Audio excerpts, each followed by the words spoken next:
Assalamualaikum warahmatullahi wabarakatuh. Anak-anakku, selamat berjumpa kembali bersama Papi Yudi. Hari ini kita akan membahas tentang bakteri, yaitu bab 4. Nah, apa saja yang kita pelajari tentang bakteri ini? Yang pertama yaitu ciri-ciri bakteri. Kemudian yang kedua nanti kita akan pelajari tentang klasifikasi bakteri serta peranan bakteri bagi kehidupan. Nah, apa saja ciri-ciri bakteri yang kita pelajari di dalam ciri-ciri bakteri? Yang pertama nanti yaitu ciri umum bakteri. Kemudian yang kedua, struktur bakteri. Yang ketiga tentang bentuk bakteri. Yang keempat, reproduksi bakteri. Kemudian yang kelima, morfologi koloni bakteri. Dan yang keenam, pewarnaan atau pengecatan bakteri. Kita tahu bahwa untuk mengetahui apakah bakteri itu merupakan bakteri gram positif atau negatif, itu perlu pewarnaan bakteri. Nah, sekarang kita bahas tentang ciri umum bakteri. Kalau kita mendengar kata bakteri, biasanya anak-anak sudah negatif thinking ya, bahwa bakteri pasti penyebab penyakit. Tetapi kan tidak semuanya bakteri itu menyebabkan atau merugikan ya, tetapi ada beberapa bakteri yang sangat-sangat kita perlukan dalam kehidupan sehari-hari. Baik, ciri umum bakteri. Yang pertama, bakteri itu berukuran kecil ya, diameternya antara 0,5 sampai 1 mikron dengan panjang 1 sampai 20 mikron, sehingga sering disebut juga mikroorganisme. Kemudian ciri umum yang kedua, bakteri mempunyai dinding sel. Nah, terbuat dari apakah dinding sel bakteri? Nanti akan kita bahas lebih lanjut.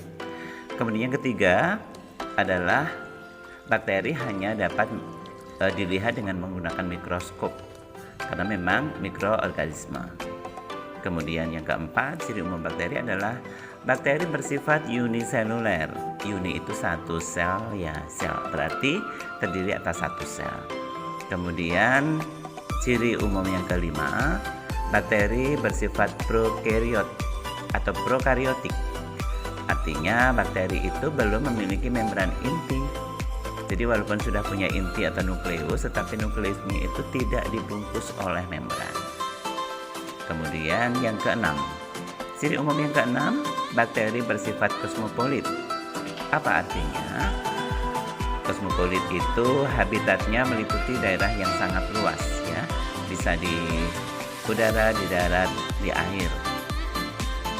Kemudian hidup secara soliter dan berkoloni.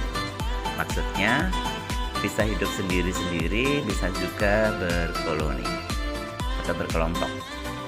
Kemudian beberapa jenis bakteri mampu membentuk endospora saat lingkungan tidak menguntungkan. Yang dimaksud endospora di sini, dia memiliki pelindung diri. Pada saat lingkungan tidak menguntungkan, itu bisa disebabkan karena suhu yang terlalu rendah atau terlalu tinggi, sehingga dia harus melindungi dirinya. Contoh beberapa bakteri yang punya endospora yaitu bakteri Clostridium botulinum, Clostridium tetani, dan Bacillus anthracis. Berikutnya kita lanjutkan tentang struktur bakteri. Yang pertama, struktur umum bakteri. Kita tahu bahwa bakteri itu memiliki struktur umum terdiri atas dinding sel, membran sel, sitoplasma, ribosom, dan bahan inti. Sedangkan struktur tambahan pada bakteri antara lain ada flagella, pili atau fimbriae, kemudian kapsul, klorosom, mesosom, fakolagas, dan endospora.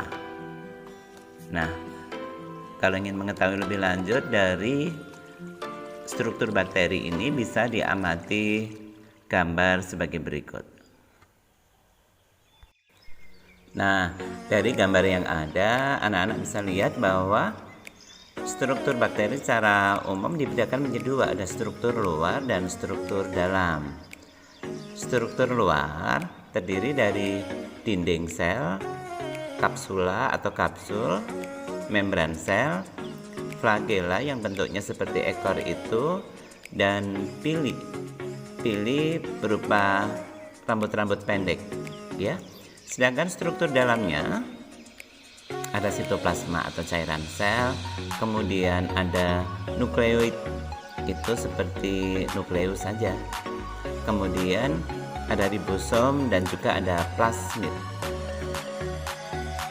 Itu merupakan struktur umum dari bakteri.